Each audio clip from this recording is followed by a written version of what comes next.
WHYY first came on the air. From WHYY in Philadelphia, this is Radio Times.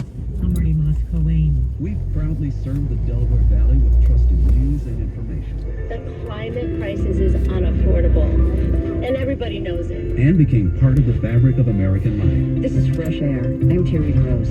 Today we have something special, an interview with Bruce Springsteen. Now we're excited to offer new content for kids and adults. This is Studio 2. I'm Cherry Craig. And I'm Avi Wolfman-Eric. From Albie's Elevator Hello, Albie. to World Channel, WHYY is shaping the future with original innovative podcasts like Philadelphia Revealed. These are just a few of the treasures in the Atwater Kent collection at Drexel University. Plus community conversations and fun events in your neighborhood. See what comes next at WHYY. And here's to another 70 years. This is Fresh Air. I'm Terry Gross. Let's get back to the interview I recorded with British actor Michael Caine in 1992, after the publication of his autobiography. His career has spanned decades, and depending on your age, you may know him best from his 60s films like Alfie and The Ipcress File or the Dark Knight Batman film. In this part of our interview, we talked about his early years. I first started to act when I was around 10 in school plays. But of course, I was the first generation, I imagine, at my age, I'm 59, I was about the first generation of actors who the first actors they saw were movie actors, not theatre actors.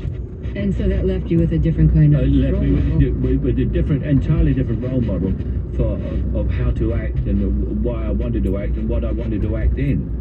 I never went, I've been an amateur actor in theatrical plays, in little youth clubs and all that, for years before I ever went to see a play in a theatre. I'd done 20 plays in the theatre before I'd ever seen a play in a theatre. So your ultimate ambition wasn't necessarily to do Hamlet, it might have been to do crime films or something. I mean, my heroes were James Cagney and Humphrey Bogart and Spencer Tracy, not John Gielgud and Laurence Olivier, who were the big sort of theatre stars when I grew up in England. I think that helped too in terms of your class, because it would have been hard for you to aspire to be somebody who had this kind of upper class accent and the Royal Academy of Dramatic Arts kind of thing. Absolutely, and there was always a history. In any case, in American movies, you had working class heroes. You rarely had working class heroes in British movies. It was always about the aristocracy. If it was about the war, it was about officers. If it was American about war, it was about enlisted men.